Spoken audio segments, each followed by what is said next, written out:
अस्सलाम वालेकुम। उम्मीद है तो सब ठीक ठाक खैर खैरियत सां हूंदा। प्रीवियस लेक्चर में असां डिस्कस करे आया हुआसीं पावर जे हवाले सां ऐं एब्सोल्यूट पोटेंशियल एनर्जी जे हवाले सां। अॼु असां एमसीक्यूज़ उन्हनि जे बेसिस ते करे वठूं।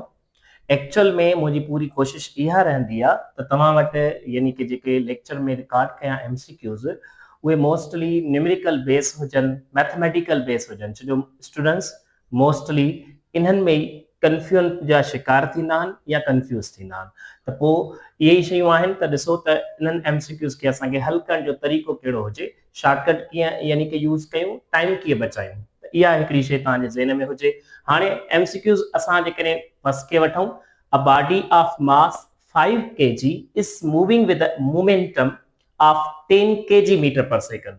हाणे ॾिसो हिते मोमेंटम गिवन आहे, अ फोर्स ऑफ 0.2 न्यूटन। हाणे फोर्स बि गिवन आहे, उन खां अलावा in the direction of the body for 10 seconds. 10 seconds J basis ते माना टाइम गिवन आहे। हाणे असांखे हिते फाइंड करणो आहे त इंक्रीज इन काइनेटिक एनर्जी केतिरी थींदी, काइनेटिक एनर्जी में इंक्रीज केतिरो थींदो। त इहे कुझु स्टेप्स आहिनि, ही तव्हांखे जंहिंमहिल सॉल्यूशन थींदो त थोरो स्टेप्स वधीक लॻंदा, पर जॾहिं तव्हां प्रैक्टिस कंदा त 1 मिनट जे अंदर ई तव्हांजो इहो प्रॉब्लम न्यूमेरिकल थी सघे थो, अञा बि इन खां घटि टाइम ई लॻंदो। छो जो मैक्सिमम न्यूमेरिकल जे लाइ जेको टाइम जी मैनेजमेंट हूंदी आहे उहा 1 मिनट हुजणु घुरिजे मैक्सिमम। ठीकु आहे। सो ॾिसो बाबू, हाणे कीअं हिते कॉन्सेप्ट ईंदो त हिते पॉइंट छा आहे त मोमेंटम गिवन आहे जेको असांजो 10 आहे ऐं इनखे असां इनिशियल मोमेंटम चई सघूं था। उन खां पोइ फोर्स गिवन आहे ऐं जेको असांजो आहे 0.2 न्यूटन। उन खां पोइ टाइम गिवन आहे जेको असांजो 10 सेकंड्स आहे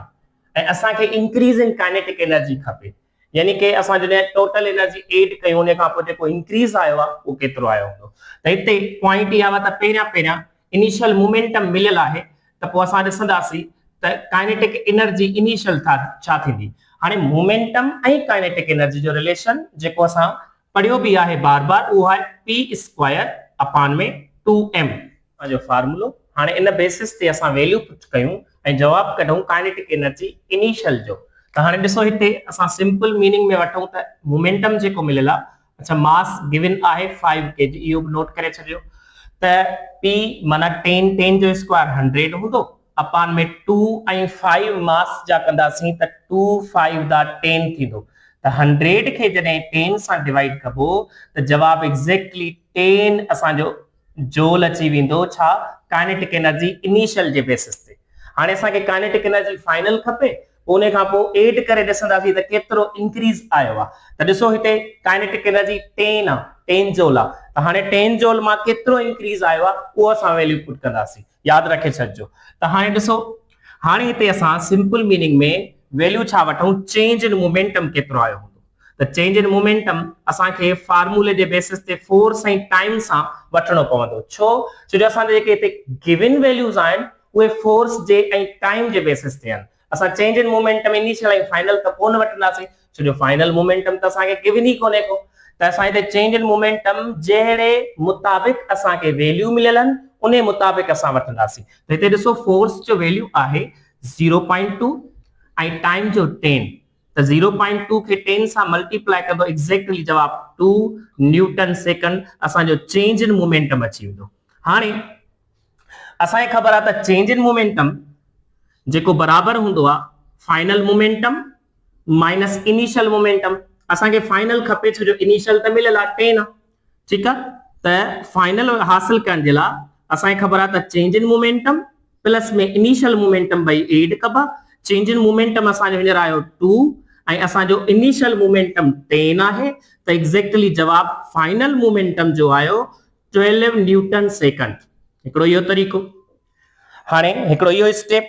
ॾिसो, पॉइंट खे थोरो समझो बाबू। हाणे ही आयो फाइनल मोमेंटम जो असांजो वैल्यू। असांखे change in kinetic energy final J basis ते इंक्रीज वारो वैल्यू खपे, त असां हिते काइनेटिक एनर्जी फाइनल वारो फार्मूलो यूज कंदासीं P²/2m सेम।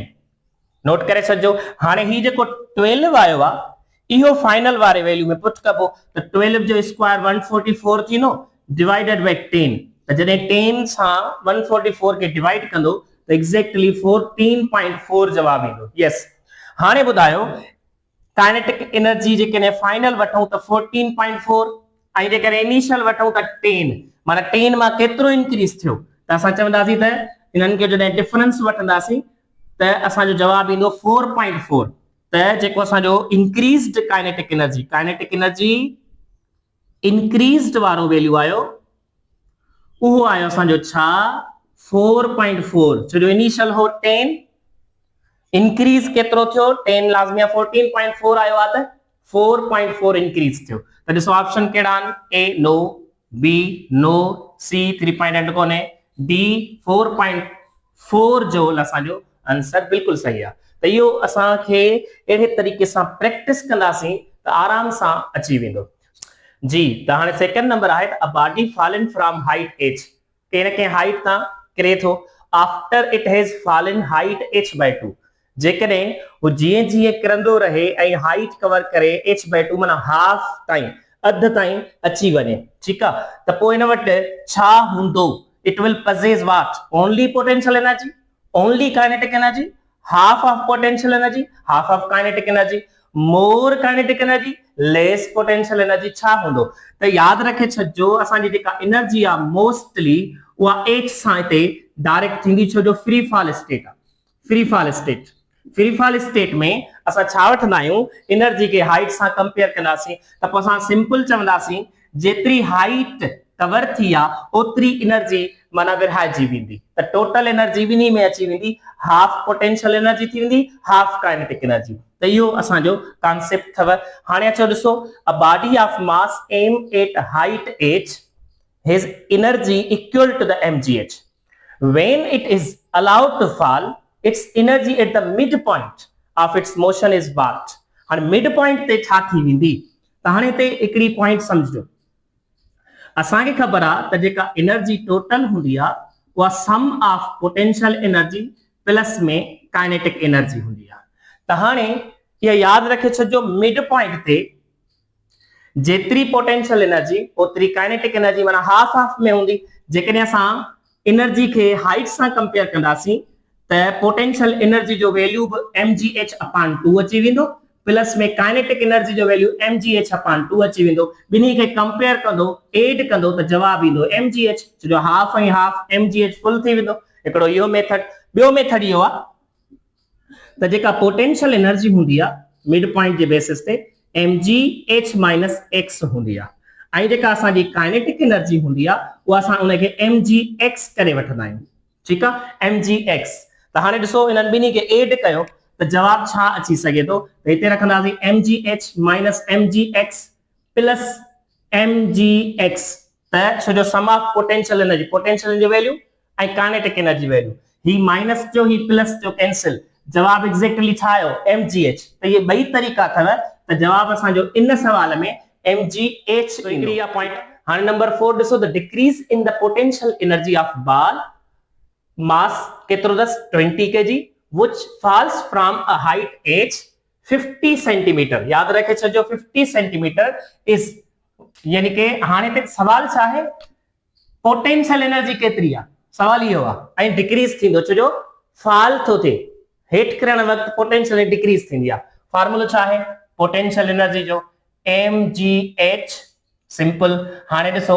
इते याद रखे छो त असांखे जरूरी ना है यानी g जो वैल्यू 9.8 एग्जैक्टली वठो छो जो मोस्टली स्टूडेंट पॉइंट में मुझी पना वरी ता यानी कि 10 करे वठो पो जेको 100 जे किलोस होंदो वो ता जवाब अची वेंदो त मास जो 20 हाइट जो असा वठंदासी छा है 50 सेंटीमीटर माना 1/2 मीटर यस 0.5 मीटर मल्टीप्लाई में जेकने g जो वैल्यू 10 करे वठो ता ॾिसो इते 2 ऐं इते 5 टाइम्स लगंदो 5 के 20 सां मल्टीप्लाई कंदो एग्जैक्टली 100 जवाब ईंदो हाणे 100 जे किलोस केड़ो ऑप्शन ॾिसंदासी 968 नो 98 यस सो जो ॿिया जवाब 100 जे किलोस ना आहिनि हाणे ॾिसो अॻियां 5 नंबर आहे त energy consumed by 60 watt bulb in 2 minutes is equal to watt हाणे असांखे ख़बर आहे त जेको क्वेश्चन नंबर 6 जे बेसिस ते पावर जो जेकॾहिं फार्मूलो वठूं त वो पावर जो फार्मूलो एनर्जी अपॉन टाइम वठी सको था यस हाने जेकॾहिं ते टाइम डिवाइड तो करे हेॾे वञी मल्टीप्लाई त एनर्जी जो फार्मूलो थी वेंदो पावर इनटू टाइम त हाणे पावर जो वैल्यू छा आहे 60 टाइम जो वैल्यू 2 मिनट्स हाने ते मिनट्स जे बेसिस ते ना है वठणो असा के एसआई सिस्टम में कन्वर्ट करे सेकंड में वैल्यू वठणो आ त 2 मिनट यानी 2 120 सेकंड्स हुंदा त हाने नन जने के मल्टीप्लाई कंदो त 7200 जूल तहां जो अची विंदो याद रखे छजो एनर्जी जो वैल्यू हाने जेकने ता इनन के हिए कर रखो 7.2 किलो जूल तदे सही आ छो जो लाजमी आ 7000 हजारन में आ तो 7.2 माना थाउजेंड्स में ता कन्वर्ट कर रखो ठीक आ त प्रीफिक्स जे बेसिस ते असा जी एनर्जी छा है 7.2 किलो जूल तदे सो इन दे मुताबिक ऑप्शन अची सके तो 7.2 किलो जूल आहे 720 न 120 न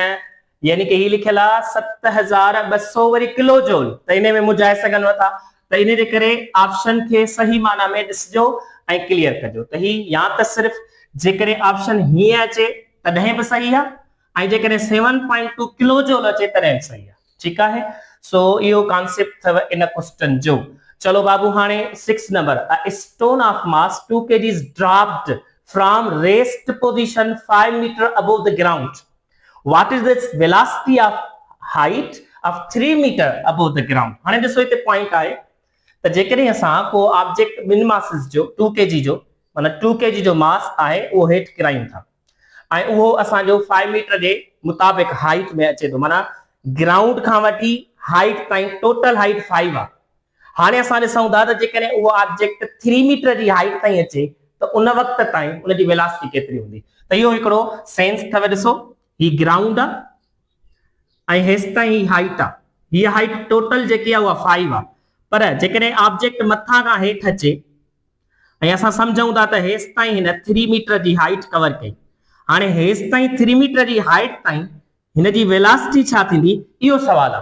ठीक आ त हाने इने के हल करण जो तरीको छा है वो दिसो इते दिसो 6 नंबर असा हल करण जो कोशिश पूरी कयूंस था हाने सो जने को ऑब्जेक्ट मथा का हेठ करंदो आ त एनर्जी जे लॉ के फॉलो कयो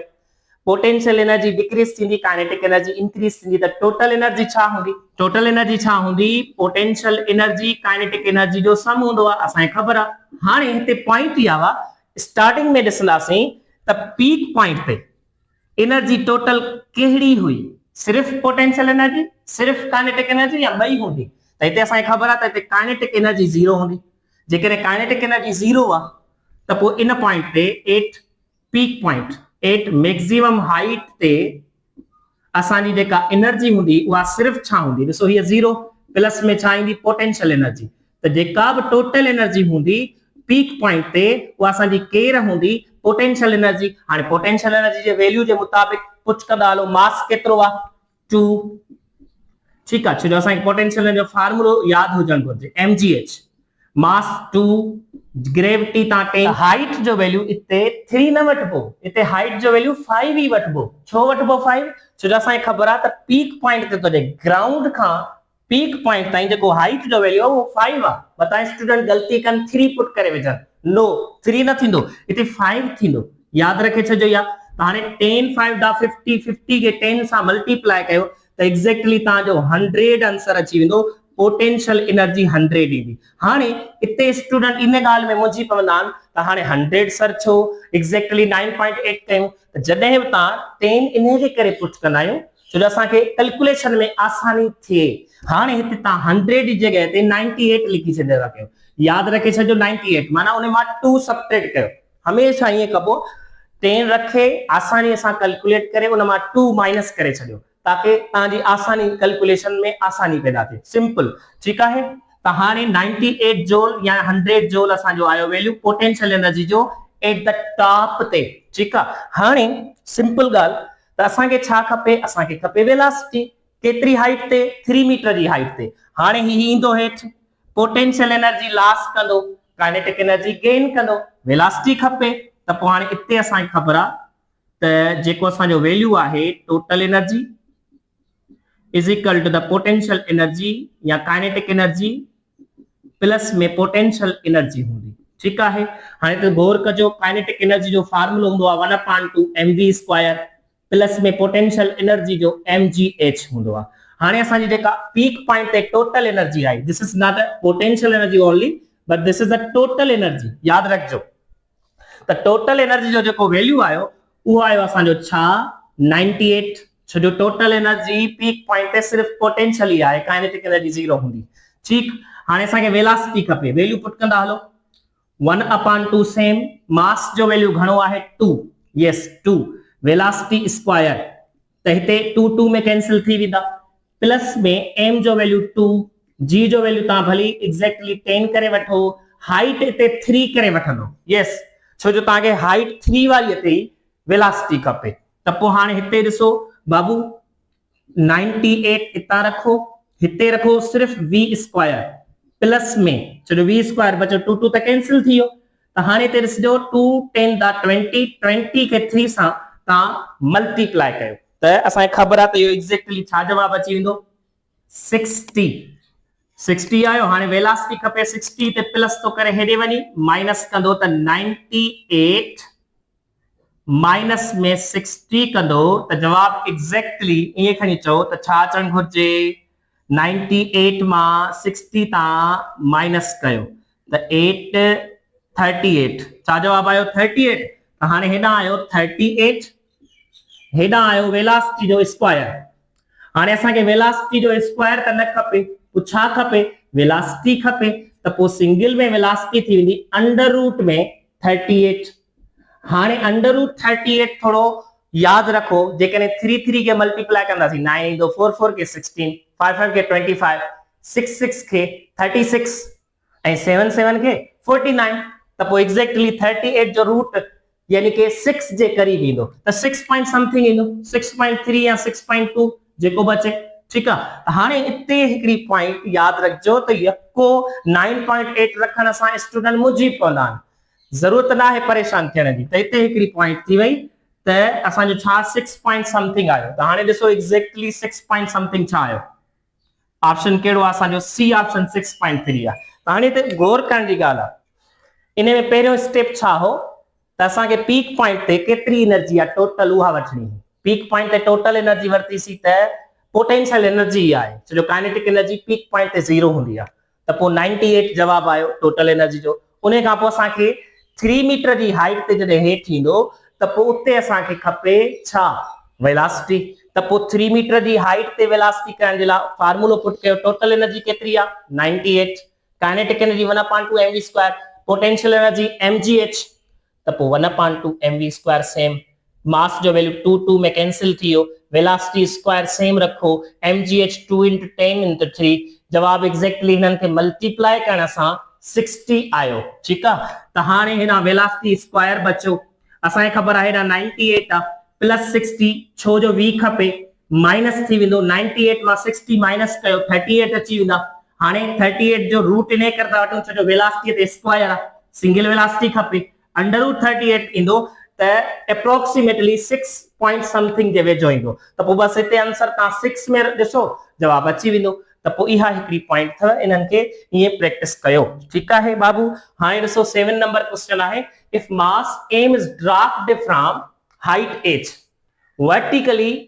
वर्टिकली लाज़मी आहे, हेठि असांजो अचे थो फोर्स f जेको आहे उहो फोर्स ऑफ फ्रिक्शन आहे, स्मॉल f सां ज़ाहिर थो करे, during downward motion and velocity v आहे at the bottom the following will hold. हाणे हिते पॉइंट इहा वा जॾहिं को ऑब्जेक्ट हेठि अचे त हेठनि मां कहिड़ी इक्वेशन हुनखे यानी सही रिजल्ट थी वे। हाणे ॾिसजो बाबू हिते थोड़ो समझण जी ॻाल्हि आहे त ड्रॉप थो थिए, असांखे ख़बर आहे त हिते पोटेंशियल एनर्जी छा थींदी लॉस, यस पोटेंशियल एनर्जी लॉस थींदी, it means kinetic energy gain थींदी। हा काइनेटिक एनर्जी गेन, ऐं जॾहिं बि जिथे काइनेटिक एनर्जी गेन आहे उते प्लस थींदो आहे वर्क डन बाय फ्रिक्शन, त पोइ उनखे असां फोर्स इनटू h लिखंदासीं। हाणे काइनेटिक एनर्जी खे गेन वारी खे असां फार्मूले में पुट कयूं त पोइ ही असांजो काइनेटिक एनर्जी जो गेन वारी जो, हाणे potential energy mgh is equal to kinetic energy 1/2 mv square plus में फोर्स इनटू h। त ऑप्शन एग्जैक्टली ही जेकॾहिं अचे जिथे बि उहो करेक्ट आहे, छो जो मथां खां हेठि ईंदो पोटेंशियल एनर्जी ड्रॉप थींदी, डिक्रीज थींदी, यानी कि रिड्यूस थींदी, ऐं काइनेटिक एनर्जी इंक्रीज थींदी। त हिन बेसिस ते असां पढ़ी आया आहियूं वर्क एनर्जी थ्योरम में या एनर्जी कन्वर्जन में। जी बाबू, तो हाणे ॾिसो 8 नंबर क्वेश्चन जेको आहे, an automobile travelling with the speed of 60 kilometre per hour apply brakes and it stops after covering a distance of 20 centimeter. If the car is going twice as fast and brakes are applied in a similar manner, ठीक है, then it will stop after covering what. हाणे ते सवाल छा आहे,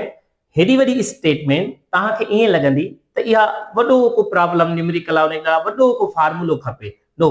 अहिड़नि question जे बुनियाद ते तव्हांखे वॾी स्टेटमेंट भली ज़रूर अचे, तव्हां कंफ्यूज़ बि थींदो, घबराइजंदो बि ऐं थोरो थींदो तव्हांखे त घणो टाइम वठंदो अलाए छा. त हिते हिकिड़ो कॉन्सेप्ट इहो आहे त डिस्टेंस त ॾिए थो, पर इन में जेका स्पीड आहे उहा ट्वाइस थो चवे, ट्वाइस. हाणे हिते ॾिसो डिस्टेंस ऐं स्पीड जे बेसिस ते आहे. इन में जॾहिं बि कॉन्सेप्ट अचे डिस्टेंस ऐं स्पीड जो त इहो हमेशह ही रिलेशन वठिबो आहे. Distance is directly proportional to the velocity square. Yes, हाणे इन में फार्मूलो यको गील करण जी ज़रूरत न आहे, ॿियो फार्मूलो यूज़ करण जी ज़रूरत न आहे, शॉर्टकट आहे. ठीकु आहे, त हाणे distance is directly proportional velocity खे ट्वाइस थो चवे त होल स्क्वायर. ठीकु आहे, त माना डिस्टेंस इज 4 टाइम्स थी वेंदो. हाणे 4 टाइम्स, हाणे इनिशियल जेको डिस्टेंस मिलियल आहे, इनिशियल उहो असांखे ख़बर आहे त छा चवंदासीं, इनिशियल में 20 आहे ऐं 20 खे 4 सां बस मल्टीप्लाई कयो. हाणे 20 खे 4 सां मल्टीप्लाई करण सां जवाब 80 सेंटीमीटर अची वेंदो. त ॾिसंदो option A no, B no, C no, D option is 80 centimetre. त इहो असांजो कॉन्सेप्ट अथव. हाणे 9 नंबर ॾिसो, लास्ट क्वेश्चन आहे त if a rock falls from a cliff then it at what point are its kinetic energy and its potential energy the same. असां सवेल पढ़ी आया आहियूं अहिड़े क़िस्म जो क्वेश्चन. ॾिसो बाबू, नंबर 2 में चए थो त जेकॾहिं हाइट छा हुजे, हाफ हुजे. हाइट हाफ हूंदी त उते potential energy half, kinetic energy half. Means potential energy ऐं काइनेटिक एनर्जी ॿई सेम हूंदियूं. हाफ हाफ में ॿई ओतिरियूं हूंदियूं, इक्वल हूंदियूं, सेम हूंदियूं. त पोइ हाइट जॾहिं हाफ कंदो त उते असांजी एनर्जी जेकी पोटेंशियल एनर्जी ऐं काइनेटिक एनर्जी उहा छा हूंदी, सेम हूंदी. त इहो पॉइंट ई हवा बाबू ॻाल्हि ॿुधी छॾियो त अव्हांखे जेकॾहिं वाकई कामयाब थियणो आहे त प्रैक्टिस कयो MCQs जी, ऐं प्रैक्टिस ईअं कयो जो उहे क्वेश्चन अॻियां रखी डेटा ठाहे. ईअं सम्झो त टाइमर रखो, स्टॉप वॉच रखो, कुझु न कुझु रखो, मोबाइल ते रखो या कंहिं ते. ईअं सम्झो त तव्हां टेस्ट में रियल सेंटर में वेठा आहियो, टेस्ट सेंटर में, एग्ज़ाम सेंटर में. उन खां पोइ पाण हल कयो, भली उन में केतिरो बि टाइम लॻे, 5 मिंट लॻनि, 10 मिंट लॻनि, भली हिकिड़े सुवाल ते. छो, रीज़न इहो आहे त तव्हांखे जेको आहे सो इहो जज थींदो, एनालाइज़ कंदो त तव्हां हिकिड़ो क्वेश्चन केतिरे टाइम में करे था वञो. पहिरीं ॻाल्हि इहा, ॿी ॻाल्हि सम्झी कंदो, तकड़ न कंदो. पोइ जॾहिं टेस्ट ईंदी न त टेस्ट में तव्हांखे प्रैक्टिस हूंदी. असल सॼो कमु आहे प्रैक्टिस जो. रुगो MCQs जा किताब पढ़ी करे रटो हणण सां, की यादि करण सां, सॉल्यूशन खे यादि करण सां कोन थींदो. यादि रखे छॾिजो त उहो पाण एब्ज़ॉर्ब करणो आहे, क्वेश्चन ऐं आंसर हुनजो. एब्ज़ॉर्ब कीअं कबो, जॾहिं तव्हां पाण प्रैक्टिस कयो, तव्हांजा पन्ना भरियल हुजनि तव्हांजे ई जेको आहे सो माना पेन सां ऐं यानी अखरनि सां. त इहा हिकिड़ी ॻाल्हि यादि रखे छॾिजो त इहो हिकिड़ो सेंस आहे त प्रैक्टिस कयो बाबू. हाणे ॿी ॻाल्हि इहा ॿुधी छॾियो त असांखे ख़बर आहे, लाज़मी आहे, तव्हांजी उमिरि असां गुज़ारे आया आहियूं. असांखे,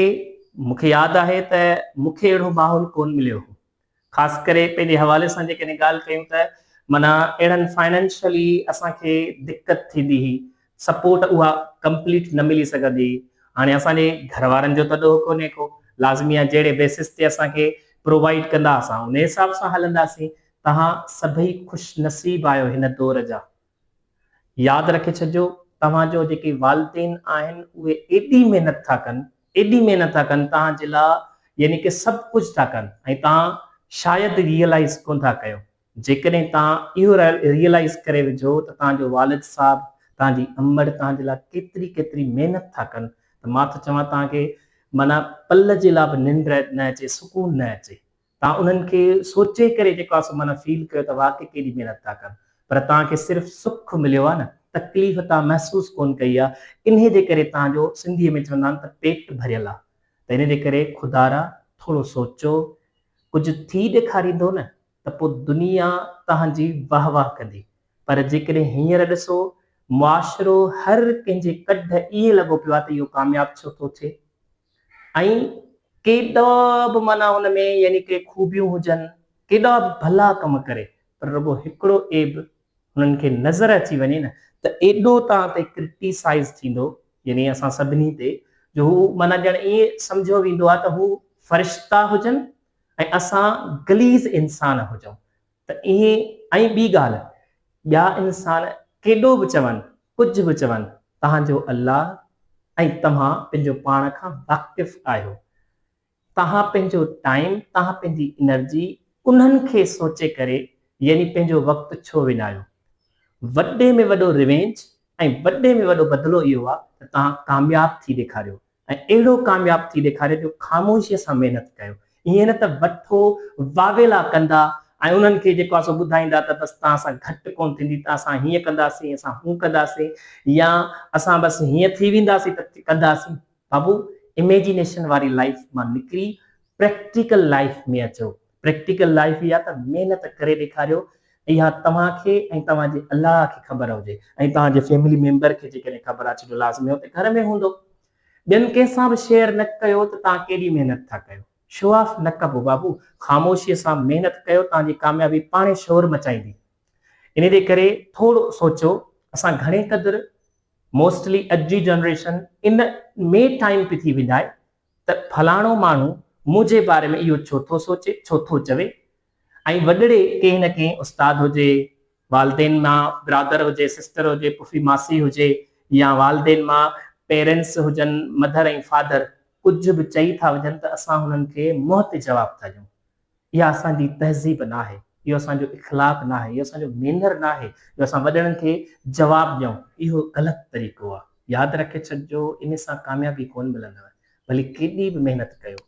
ईअं कॾहिं बि कामयाबी कोन मिलंदव जेकॾहिं तव्हांजा वॾड़ा तव्हां खां नाराज़ आहिनि यादि रखे छॾिजो छोजो महिनत सां रुॻो कामयाबी कोन मिलंदी आहे ऐं दुआऊं वठबियूं कोन्हनि अहिड़ो थी ॾेखारियो जो दुआऊं पाणे तव्हांखे मिलनि ऐं तव्हांखे पंहिंजो पाण खे एक्सप्लेन करण जे लाइ पंहिंजी वज़ाहत करण जे लाइ कंहिं बि शख़्स जी सर्टिफिकेट जी ज़रूरत कोन्हे की तव्हां वटि माना वरितो था माना एक्सप्लेनेशनूं ॾियनि था त ही बाबा मां हीअं कोन आहियां मां हूअं कोन आहियां बाबा छो जेके माण्हू तव्हांजे हवाले सां रुॻो इन में लॻा पिया आहिनि त हिन में ही एब आहे त पोइ हू पंहिंजे पाण खे तबाही करे रहिया आहिनि तव्हां हुननि खे सोचे एतिरी इम्पोर्टेंट था ॾियो जो तव्हां पंहिंजी जेको फ्यूचर आहे कैरियर आहे उनखे छॾे था ॾियो तॾहिं त तव्हां हुनखे एॾी अहमियत था ॾियो जॾहिं त तव्हांखे अहमियत कंहिंमें ॾियणु घुरिजे तव्हांखे पंहिंजो पाण खे इम्प्रूव करण में पाण खे चेंज करण में त चेंज कयो पाण खे इम्प्रूव कयो हर रोज़ एनालाइज़ कयो त असांजो वक़्तु कहिड़ियुनि कहिड़ियुनि शयुनि में थो गुज़रे छा वाक़ई फुज़ूल ॻाल्हियुनि में थो गुज़रे जेकॾहिं फुज़ूल ॻाल्हियुनि में थो गुज़रे त पोइ बाबू इहे ख़्वाब छॾे ॾियो इहे प्लानिंग छॾे ॾियो इहे पंहिंजियूं शयूं छॾे ॾियो बसि वॾो मंज़िल ते पहुचंदासीं हीअं थींदासीं ईअं कोन थींदो आहे यादि रखे छॾियो मां बार बार चवंदो आयो आहियां त बड़ी मंज़िलों के मुसाफ़िर इन छोटे छोटे झगड़ों में नहीं पड़ते पंहिंजी दिलि खे वॾो कयो माफ़ करणु सिखो सची थो ॿुधायां एॾो सुकून ईंदव हीअ जेके असांखे माना सुकून न ईंदो आहे न इन जो वॾे में वॾो कारण इहो आहे त असां ॿियनि खे लाज़मी आहे माफ़ कोन करे सघंदा आहियूं ऐं सची थो ॿुधायां ॾिसो असां हुज़ूर साईं जन जा उम्मती आहियूं केॾो असांखे सबक़ु थो मिले उन्हनि जे लाइफ मां माफ़ करणु सिखो ख़ुदा जो कसम आहे एॾो तव्हांखे सुकून मिलंदो लाइफ में तव्हांजी निंड सही थींदी तव्हांजा खोड़ सारा कम जेके आहिनि एनर्जेटिक थींदा तव्हां पाण एनर्जीअ सां भरियल न हूंदो त केॾां थींदो ऐं माण्हुनि जा ताना ॿुधी करे उन्हनि खे रिएक्ट न कयो जवाबु न ॾियो सची थो ॿुधायां त हू तव्हां ते वार करण में देरि कोन कंदा एतिरे क़दुरु जॾहिं उन्हनि जा मफ़ाद पूरा न थींदा हू जेको आहे सो माना पोइ पर्सनल थी वेंदा तव्हां सां पर्सनल माना पोइ कैरेक्टर ते क्वेश्चन मार्क कंदा ऐं जेके माण्हुनि जा लफ़्ज़ माण्हुनि जा ताना अंदर में ईअं समायो ईअं खणी चऊं त ईअं चओ पंहिंजे अंदर खे त इधर आ सितम कर हुनर आज़माए तूं तीर आज़मा हम जिगर आज़माए माना माण्हुनि जा ताना माण्हुनि जूं ॻाल्हियूं बाक़ाइदे वॾे बुर्दबारीअ सां सहो बर्दाश्त कयो रिएक्ट न कयो सची थो ॿुधायां एॾो सुकून मिलंदव ज़िंदगीअ में एॾी कामयाबी मिलंदव एॾो टाइम बचंदव त पंहिंजूं प्लानिंग्स कयो ऐं वालदेन खां दुआऊं वठो दुआऊं ईअं हूंदो आहे न त ख़िदमत कयो वालदेन जी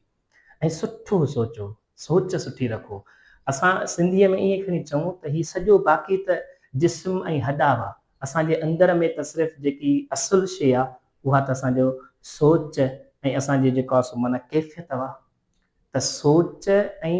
यानी कि ख़्यालात सां ज़िंदगी हलंदी आहे, ना कि जिस्म सां, ना कि हिननि हॾनि सां। ठीकु आहे, इहे हॾा ऐं जिस्म त कुझु बि कोन्हे को। असां जेतिरो बि माना अॻिते वधंदा आहियूं पंहिंजे सोच ऐं ख़्यालात जे मुताबिक़ वधंदा आहियूं। जेकॾहिं असां बुरो था सोचूं त असांजे मुआशिरे में असांखे बुरो ई मिलंदो, ऐं असां जेकॾहिं सुठो था सोचूं त असांखे सुठो ई मिलंदो। इन करे बचड़ा ॻाल्हि ॿुधी छॾियो, पंहिंजो पाण खे वाक़ई जेकॾहिं कामयाबु करिणो अथव त पंहिंजो पाण खे थोरो बचायो, डिस्ट्रैक्शन खां बचायो, माना अवॉइड कयो, इग्नोर करणु सिखो ज़िंदगीअ में अॻिते जेकॾहिं वधिणो आहे त। ऐं एक्सप्लेनेशन न ॾियो। पॉइंट इहा त माण्हुनि खे इम्प्रेस करण में पंहिंजो वक़्तु न विञायो। सची थो ॿुधायांव, तव्हांजो क़दुरु ई कोन थींदो, कुझु बि क़दुरु न थींदो। जेको तव्हांजे ज़िंदगीअ मां वञे उनखे वञणु ॾियो। रियलिटी थो ॿुधायांव,